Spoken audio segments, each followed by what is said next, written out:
Hey guys, it's Mel here with Tech from Another Perspective, and today I have the SteelSeries Apex gaming keyboard review.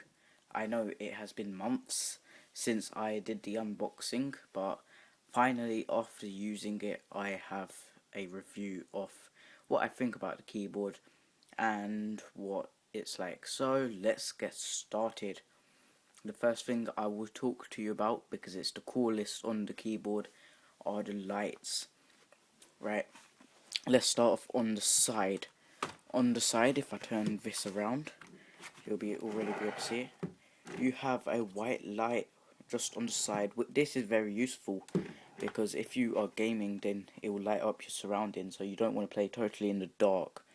Otherwise, it won't be as great as the experience. The light looks purple in the video, but it actually is white, just a plain white. And if you turn it around to the other side, then you will be able to see that it is the same. The SteelSeries Apex keyboard can have over 16.8 trillion colors, I believe, which is amazing. It can have more than, let's see, 4 colors at a time, and this is more than the Logitech G510 keyboard I reviewed, where you could only have 1 color at a time, yet you could customize what color you want. And this keyboard also does have more keys than the Logitech G510 gaming keyboard, as well as more programmable ones. And you can see that if I just bring this over, here on the left I have red for the programmable keys. The keyboard itself, where the letters are, that is turquoise. The arrows and the number pad and buttons on the right are in green, and the buttons at the top, where there are the function keys as well as more program buttons, they are purple. This is customizable in SteelSeries software called SteelSeries Engine. That is the software that you need if you want to customize SteelSeries products, and I already had it because I have the SteelSeries Siberia V2 Frost Blue headset, which is kind of convenient. But you don't need like a separate software for each product you get from SteelSeries, which is amazing. Except for the newer ones like the SteelSeries Siberia Elite, where you need SteelSeries Engine 3, when this is 2.8. But to be honest, how this would do in gaming, I like it because different colors looks pretty, and they're pretty bright. It's not exactly like really dull. I mean, just the SteelSeries logo here, you can see in the video that it's really bright and it just looks amazing. If you're playing in dark, I'm sure many gamers do sometimes, then it will look gorgeous. And now I will move on to size. Let's just quickly get the light turned on. Right, so here you can see that there is a very big spacebar just under the V key. This is the spacebar actually, and it's just about that big and pretty chunky, about that big. And this is also pretty good, like in feeling. So when you are playing a game and you just want to play silently, for example, you have a headset on, you don't want to reveal where you are, or if you're recording, then this is just pretty good. Overall feel of the keys, like it's pretty smooth. You can feel each letter though, so it's not a consistent feeling throughout the key. Spacebar feels nice. There is a lot of space here, which I find useful because, for example, if you're gaming, then you have your palm rest, which you'd have on a laptop but not on a normal keyboard, as it would actually be like half the size of what this palm rest is, and that wouldn't be very useful. Along with the keys, as I mentioned earlier, there are actually, I believe, around 18 programmable keys, correct me if I'm wrong, and you can use the SteelSeries engine software to program what they do. I'm personally using a MacBook Pro, so maybe I want some Mac keys. So for example, if I want to open up Finder, whatever things, then I could possibly program what I want to do with them keys. And here you also have 4 buttons. Let's just bring this over. There's L1, L2, L3, L4. You can see that it's on L1 at the moment. If I press L2, everything becomes blue. This can be customized. L3, everything becomes green, with some keys being white. L3, which I pressed, and L4 is yellow, purple, blue, light blue, turquoise, and red, which is pretty cool. I mean, there are 3 buttons on the Logitech G510 keyboard where you can change the keys, and this has 1 more. Also, there are keys on this that you will not find on a normal keyboard. Let's just bring this over. You can notice that here you have a diagonal button, so you can actually choose what to do with them. So I'm pretty sure that if you're in a game and you just want to go diagonal, it will actually work, which is really handy. And last but not least, on the side here you have your keys, which you have play button, the forward button, back button, mute, and 2 keys that appear to be volume, and they are. So that is it for the keys bit. The thing I want to talk about next is the back of the keyboard, like not the actual bottom but the back, because unlike other keyboards, the back actually has something. You can see here that the wire is braided, which is very good because it will make it less tangleable, if that's even a word. But you get the point. And here there are 2 USB 2.0 ports, which are good if you, for example, have a USB mic, or if you just want to plug in a controller. I mean, right here, USB, you can see that's USB. I can just plug it in. Let's just do that quickly. Just plug this in. Oops.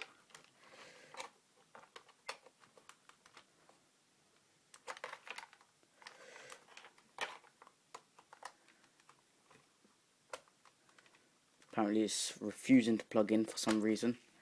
Trying the other one. And it actually plugged in here. And now SteelSeries engine has picked it up, so it has my settings and the headset actually works. I mean, pretty amazing if you ask me, because you won't have to stretch it to a PC and buy USB extenders, things like that, if your USB is too short. So that's just handy. Next thing, price. Last time I checked this keyboard, I saw it at €80, which is actually a reasonable price. It was either €80 or £80, but that is actually a good price for a keyboard like this. This is a solid gaming keyboard. I would actually recommend it, although it's pretty big. It's big because of the chunky spacebar, which good for gaming, and massive palm rest. So this keyboard is optimized for gaming, but it would do good in a normal environment. So if you're just doing work, browsing the internet, doing whatever, then this will still be good. But I really recommend this for if you're in the dark. The price is good value for money. I mean, some people have bought keyboards, they're like, no, this isn't good for what I paid. I mean, it's rip off, blah. But this is good. it's better than SteelSeries Siberia, not Siberia, the Apex Raw, which is just a single illumination. I think it's just white only. It doesn't look very nice. It isn't very nice, and this is basically the better version. And I would recommend this because it just is good. And if you're on Windows, you can actually disable the start button, which is here, just by holding down the SteelSeries button and then pressing start button. If you hold down SteelSeries button and press another button, it will disable that, which is pretty handy. The next thing I will move on to is the SteelSeries engine, and I will be right back when I get that up. And just with a swift second, you will be on the next part. And I am back with the SteelSeries keyboard review, and I am just going to demonstrate in SteelSeries engine how you can change settings. So here I have it open, and it does look a bit complicated, to be honest, but you can click keys and choose what it does. So for example, let's choose M1, which is programmable. This type of action disables the keyboard or mouse button it is assigned to. The action type is disable key. So they're not actually assigned, but you can change them to launch an application, which is actually very good. Let's just restore this, because if I want to, for example, quickly open Skype or a game, then I can just program these keys to do something.